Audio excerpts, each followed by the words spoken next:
So you finish designing your product, you're getting it ready to ship, and there's only one step left, which is to register a barcode in your Seller Central account and have it slapped on that packaging so Amazon can scan it in when it arrives. But how do we get these barcodes and which ones do we use? I see there's these UPCs and these EANs and this GS1, and it's all these acronyms, and I just don't know which one to do. So today I'm going to show you the different processes that you can do to get these barcodes and make sure it's all going to go smoothly.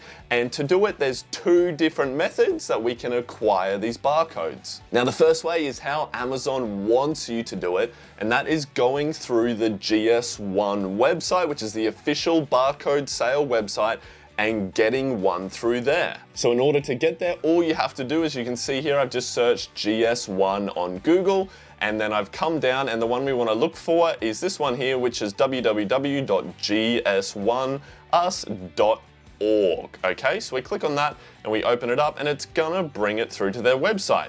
Now, the quickest way that I know just to find where you can purchase the different barcodes is just here. I want to get a UPC barcode so I can sell online and or in stores, and you hit submit, and it'll give you these little options, which we click the first one here, and it's gonna take us through to where we can purchase some barcodes. Now you can see there are a couple of different pricing options here on the GS1 website.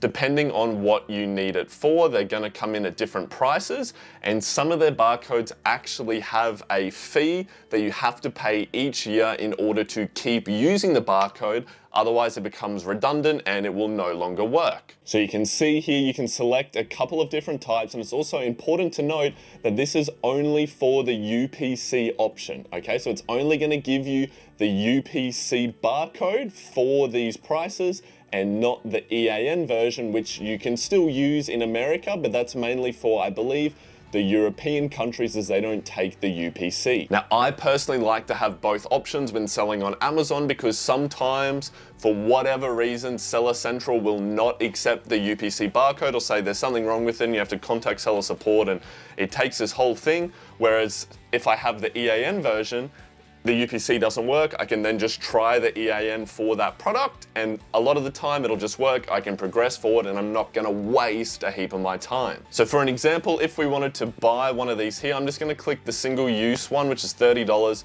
Although you can see here, it only has this one feature, but if I wanted to get it, I would just click on this here, and I'm gonna come through and I have to fill out my brand name. This is the name that the product that you're selling, the brand that's gonna be under, okay? So if you have a company name, like for me, I always encourage people to go like their surname and then exporting, so like White Exporting, that's not what you would use here, okay? So if you were selling like pre-workout, this brand is Abe, that's what you would put there, okay? The brand for it is Abe, so you're putting the brand name for the product, okay? So like Nike, okay? Nike shoes, etc. So if we fill this out here, and then we're gonna hit add to cart, and then it's gonna take us through over here, and we're gonna go check out. And then in order to check out on the website, you have to go through and create an account, of which you can see here, you have to fill out your different company names, your phone number, address, and all this different information here. If you don't have a company yet, you can just add in the brand name that you're gonna be selling the products under, and then you can come back later on if you have a company and update it in there. But once you fill that out, you would just go ahead and hit continue, and you're gonna put in your payment details and purchase the barcode, okay? So you can see there is a number of steps in order to do it. There are those limitations with the pricing, but this is the official site to get your barcodes through. Then the second option to get your barcodes, and the alternative, is through a reselling barcode website such as Barcode Mania. Now, I have to let you know that technically this is against Amazon's terms and services, okay? They don't want you to use a resold barcode, but I am letting you know because it's what the majority of your competitors are going to be doing. So I just want to share all the different options for you. It's your decision if you want to use it. I'm not your dad, I can't tell you what to do. So just weigh up those two different options. But in comparison to the GS1 website, you can see you can come down here and you can just purchase the barcode straight away. One barcode is $5 US that you have there, compared to GS1, which their cheapest one was $30, but then they go all the way up to, if you're wanting the proper and the full features, like $250 plus extra, and then the renewal fee each year. So it is a little bit cheaper to come through here. And when you buy it, so if you bought this one barcode here, it's going to give you the UPC and the EAN version, which I mentioned earlier is something I like to have both options there. And so if you want to get one of these barcodes, of course, if you want to get like 10 or so because it's cheaper to buy them in bulk, and if you've got a product that has a variation, so let's say you're selling like a baby sleeping bag and it has like 5 different colors, you're gonna need a barcode for each color or for each size. Each different variation needs a different barcode. So that's when you're gonna be buying them in bulk, or if you just wanna buy them later on, you know, buy and then use later on, that's when you'd buy them to get it a bit cheaper. But let's just do for this example, we're gonna get one barcode, we come in, it selects it, we can see it there, it's got a couple of details. We just hit buy and then we go proceed to checkout. And then it's gonna bring us through to this page where you, if it's your first time, you just pop in a couple of details to create your account. You can see you don't have to pop in any company details here. You can just say you're doing it as a person because it's not the official site.